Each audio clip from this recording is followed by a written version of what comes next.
नमस्कार दोस्तों, मेरा नाम है सुनील सूर्यवंशी और आप देख रहे हैं मेरा यूट्यूब चैनल। इस सीरीज़ में मैं डिस्कस कर रहा हूँ आपको आरआरबी में जितना भी इंपॉर्टेंट क्वेश्चन बनता है वो सारे के सारे क्वेश्चन मैं आपको इस सीरीज़ में डिस्कस करने वाला हूँ। तो ये इस सीरीज़ का हमारा थर्ड वीडियो है। इसके पहले मैंने इसी सीरीज़ के 2 वीडियो अपलोड किया हो, तो इसके पहले आपको उन 2 वीडियो को देखना है, उसके बाद ही आपको ये वाला वीडियो देखना है। और कभी आप इस सीरीज़ को और इस वीडियो को कंप्लीट देखते हो तो आपके आरआरबी की आने वाली एग्ज़ाम में जीके का एक भी क्वेश्चन नहीं छूटेगा। तो चलो शुरू करते हैं। इसका पहला क्वेश्चन है क्वेश्चन नंबर 21, क्योंकि इसके पहले मैंने 20 क्वेश्चन डिस्कस कर दिया। तो ये इस वीडियो का पहला क्वेश्चन है। यहाँ पे आपको बोल रहा है कि मयूर तख्ते ताउस का किस नाम के साथ संबंध है।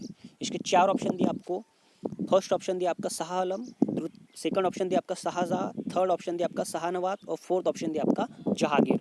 तो यहाँ पे आपको बताना है कि जो मयूर तख्त था उसका किस शासक के साथ संबंध था।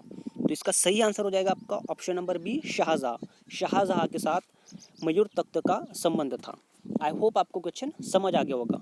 शाहजहाँ के बारे में एग्जाम में जो इंपॉर्टेंट क्वेश्चन पूछता है वो मैं यहाँ पे डिस्कस करने वाला हूँ। कभी आप इन पॉइंट को याद रखते हो तो शाहजहाँ के बारे में जितना भी क्वेश्चन बनता है आपके एग्जाम में आप सारा का सारा इजीली अटेम्प्ट कर पाओगे। तो ये वाला पॉइंट आपको याद रखना है कि शाहजहाँ का जन्म 1592 ईस्वी सन में लाहौर में हुआ था। बहुत सारे एग्जाम में, फिर चाहे आप एसएससी ले लो या फिर रेलवे ले लो, बहुत सारे एग्जाम में शाहजहाँ का जन्म कब और कहाँ हुआ था ये क्वेश्चन पूछा गया है। तो याद रखना आपको कि शाहजहाँ का जन्म 1592 ईस्वी सन में लाहौर में हुआ था। कभी कभी पूछ लेता है कि शाहजहाँ का शासनकाल कब से कब तक था। तो ये भी पॉइंट आपको याद रखना है कि शाहजहाँ का शासनकाल 1627 से 1658 ईस्वी सन तक रहा था। थर्ड पॉइंट आपको याद रखना है कि जहांगीर शाहजहाँ के पिताजी थे।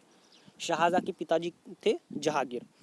फोर्थ और सबसे ज़्यादा इंपॉर्टेंट पॉइंट आपको याद रखना है कि मयूर सिंहासन का निर्माण शाहजहाँ ने कराया था। बहुत सारे एग्जाम में पूछता है कि मयूर सिंहासन का निर्माण किस शासक ने किया था। तो याद रखना है आपको कि मयूर सिंहासन का निर्माण शाहजहाँ ने करवाया था।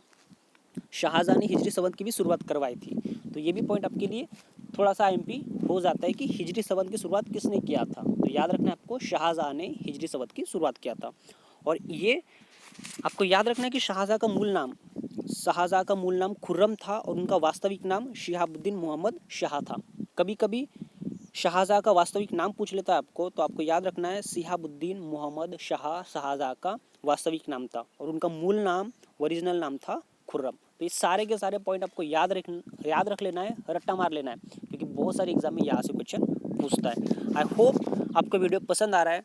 कभी आपको वीडियो पसंद आ रहा है और मेरे क्वेश्चन ठीक लग रहे हैं तो वीडियो को आपको लाइक करना है और अपने दोस्तों के साथ शेयर करना है और चैनल को सब्सक्राइब भी करना है।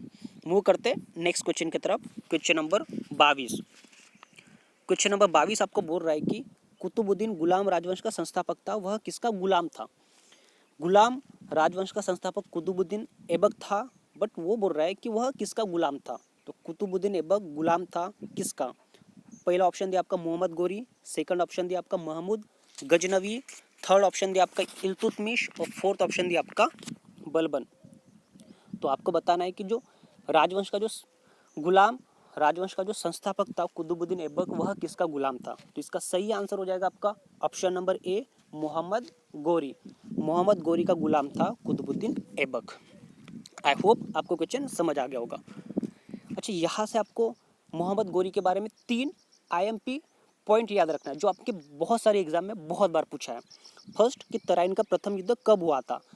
बहुत सारी एग्जाम में तराइन का युद्ध पूछा जाता है, तो आपको ईस्वी सन याद रखना है कि तराइन का प्रथम युद्ध 1191 ईस्वी सन में पृथ्वीराज चौहान और मोहम्मद गोरी के बीच में हुआ था। बहुत ही ज़्यादा इंपॉर्टेंट पॉइंट है ये आपके एग्जाम पॉइंट ऑफ व्यू के हिसाब से।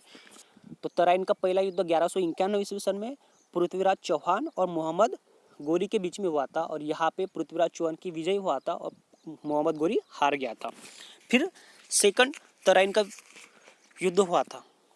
फिर तराइन का द्वितीय युद्ध 1192 ईस्वी सन में मोहम्मद गोरी और पृथ्वीराज चौहान के बीच में ही हुआ था और इस युद्ध में मोहम्मद गोरी विजयी हुआ था और पृथ्वीराज चौहान हार गया था। तो ये भी पॉइंट आपको याद रखना है। और बहुत सारे एग्जाम में चंदवार का युद्ध कब हुआ था वो भी आपको याद रखना है। तो चंदवार का युद्ध 1194 ईस्वी सन में मोहम्मद गोरी और जयचंद के बीच में हुआ था, जहाँ पे जयचंद की हार हुआ था। 3 पॉइंट आपको याद रखना है कि तराइन का प्रथम युद्ध 1191 ईस्वी सन में मोहम्मद गोरी और पृथ्वीराज चौहान के बीच में हुआ था, जहाँ पे पृथ्वीराज चौहान की विजय हुआ था। सेकंड तराइन युद्ध 1192 ईस्वी सन में मोहम्मद गोरी और पृथ्वीराज चौहान के बीच में हुआ था, जहाँ पे मोहम्मद गोरी का विजय हुआ था। और थर्ड याद रखना है आपको चंदवार का युद्ध, जो 1194 ईस्वी सन में मोहम्मद गोरी और जयचंद के बीच में हुआ था, और जयचंद की यहाँ पे हार हुआ था। बहुत सारी एग्जाम में यहाँ से क्वेश्चन पूछता है।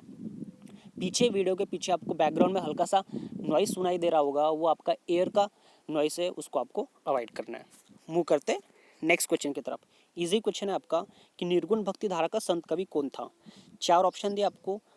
फर्स्ट ऑप्शन आपका तुलसीदास, सेकंड ऑप्शन आपका कबीर, थर्ड ऑप्शन आपका सूरदास और फोर्थ ऑप्शन आपका मीराबाई। तो यहाँ पे आपको सिंपल सा बताना है कि निर्गुण भक्ति धारा का संत कवि कौन था। तो इसका सही आंसर हो जाएगा आपका option number B, Kabir. Kabir को निर्गुण भक्ति धारा का संत कवि माना जाता है। और कबीर के बारे में कुछ इंपॉर्टेंट पॉइंट आपको याद रखना है, जो एग्जाम में बार बार रिपीट होता है। तो ये extra point to be remember में आपको याद रखना है कि कबीर का जन्म 1455 या 1398 ईस्वी सन में वाराणसी यूपी में हुआ था। एक्चुअली यहाँ पे 2 ईस्वी सन है, 1455 और 1398। एक्चुअली कंफर्म नहीं है कि कबीर का जन्म कहाँ हुआ था। कोई बुक में 1455 दिया है, कोई बुक में 1398 दिया है, तो इसको आपको थोड़ा सा अवॉइड कर देना है। एक्चुअली एग्जैक्ट डेट नहीं पता कि कबीर का जन्म कब हुआ था, यहाँ पे मतभेद है। बट आपको याद रखना है कि उनका जन्म वाराणसी यूपी में हुआ था। और सबसे ज़्यादा बीजक और सबद कबीर की प्रमुख रचनाएं है। बहुत बार पूछ लेता है कि जो सबद और जो बीजक है वो किनकी रचनाएं है। तो आपको याद रखना है कि बीजक और सबद कबीर की प्रमुख रचनाएं है। ठीक है। फिर यहाँ से आपको तुलसीदास के बारे में याद रखना है कि तुलसीदास का जन्म 1532। अच्छा, इनके भी जन्म में मतभेद है, तो इस वजह से आपको ये वाला पॉइंट को इग्नोर करना है। थर्ड पॉइंट आपको याद रखना है कि तुलसीदास के पिता का नाम आत्माराम दुबे था। तुलसीदास के पिता का नाम आत्माराम दुबे था, ये आपको याद रखना है। और तुलसीदास की प्रमुख रचना जो बहुत सारे एग्जाम में पूछता है, तो याद रखना है आपको विनय पत्रिका और गीतावली तुलसीदास की प्रमुख रचनाएं हैं। श्री रामचरितमानस, विनय पत्रिका और गीतावली, ये तीनों ही बहुत ही ज़्यादा इंपॉर्टेंट है। तो तुलसीदास की प्रमुख रचना है आपका श्री रामचरितमानस, विनय पत्रिका और गीतावली। और ये बहुत सारे एग्जाम में यहाँ से एक क्वेश्चन आता है कि तुलसीदास किसके समकालीन थे। तो याद रखना आपको तुलसीदास अकबर के समकालीन थे। बहुत ही ज़्यादा इंपॉर्टेंट क्वेश्चन, बहुत ही ज़्यादा इंपॉर्टेंट पॉइंट, तुलसीदास अकबर के समकालीन थे। आई होप आपको ये पॉइंट समझ आ गए होंगे और इनको आपको याद रखना है कभी आपको कोई भी एग्जाम क्रैक करना है तो। मूव करते नेक्स्ट क्वेश्चन की तरफ। Question number 24। Question number 24 simple सा आपको पूछ रहा है कि पुर्तगाली यात्री यूनिज किसके शासन के समय विजयनगर का दर्शन किया था। मीन्स जो पुर्तगाली यात्री यूनिज विजयनगर साम्राज्य में आया था, तो वो किसके शासन के दौरान विजयनगर के साम्राज्य में आया था, ये आपको पूछ रहा है। तो इसका पहला ऑप्शन दिया आपका अच्युत राय, सेकंड ऑप्शन दिया आपका देव राय, थर्ड ऑप्शन दिया आपका कृष्णदेव राय और फोर्थ ऑप्शन दिया आपका इनमें से कोई नहीं। तो सिंपल से आपको याद रखना है क्वेश्चन नंबर 24 का आंसर होगा आपका ऑप्शन नंबर ए। पुर्तगाली यात्री नुनीज विजयनगर साम्राज्य का दर्शन अच्युत राय के शासनकाल में किया था। मूव करते नेक्स्ट क्वेश्चन की तरफ। क्वेश्चन नंबर 25 और ये इस वीडियो का लास्ट क्वेश्चन है। क्वेश्चन नंबर 25 आपको बोल रहा है कि स्वर्ण मंदिर बनाने के लिए भूमि किसने उपलब्ध कराए थे। मीन्स स्वर्ण मंदिर बनाने के लिए जमीन या फिर जो भूमि थी वो किसने प्रदान किए थे, किसने उपलब्ध कराए थे। ऑप्शन दिया आपका अकबर ने, सेकंड ऑप्शन जहांगीर ने, थर्ड ऑप्शन गुरु गोविंद सिंह ने और फोर्थ ऑप्शन आपका शाहजहां ने। तो याद रखना आपको स्वर्ण मंदिर बनाने के लिए भूमि उपलब्ध कराए थे ऑप्शन नंबर ए अकबर ने। इतना सा आपको याद रखना है। और इसके ही कुछ इंपॉर्टेंट पॉइंट, अकबर से एग्जाम में जितना भी इंपॉर्टेंट क्वेश्चन पूछता है वो सारा का सारा मैं यहाँ पे डिस्कस करने वाला हूँ। तो इसको आपको याद रखना है। अकबर से अभी तक जितना भी क्वेश्चन आपके आरआरबी या फिर एसएससी ने पूछा है वो सारा का सारा मैं यहाँ पे डिस्कस कर रहा हूँ। एक्स्ट्रा पॉइंट टू रिमेंबर, ये पॉइंट आपको याद ही रखना है। फर्स्ट आपको याद रखना है कि अकबर का जन्म 1542 ईस्वी सन में अमरकोट में हुआ था। बहुत सारे एग्जाम में अकबर का जन्म कब हुआ था और कहाँ हुआ था ये क्वेश्चन बनता है। तो आपको याद रखना है, रट लेना है कि 1542 ईस्वी सन में अकबर का जन्म अमरकोट में हुआ था। सेकंड पॉइंट याद रखना है आपको, अकबर का पूरा नाम जलालुद्दीन अहमद अकबर था। बहुत सारे एग्जाम में यहाँ से भी क्वेश्चन पूछता है कि अकबर का पूरा नाम क्या था।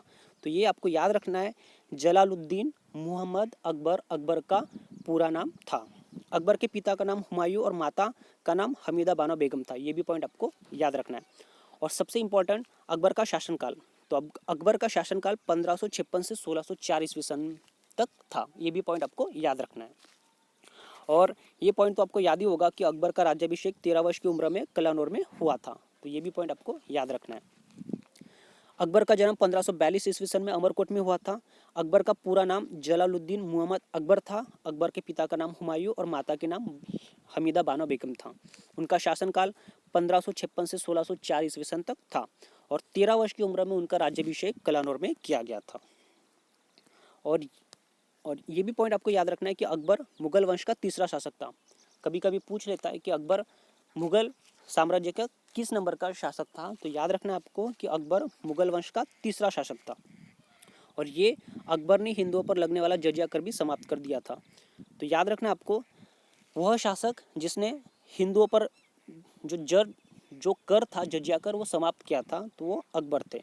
अकबर ने ही हिंदुओं पर लगने वाला जो जजिया कर था उसको समाप्त कर दिया था। थर्ड पॉइंट आपको याद रखना है ना, अकबर ने फतेहपुर सीकरी में बुलंद दरवाज़ा बनवाया था।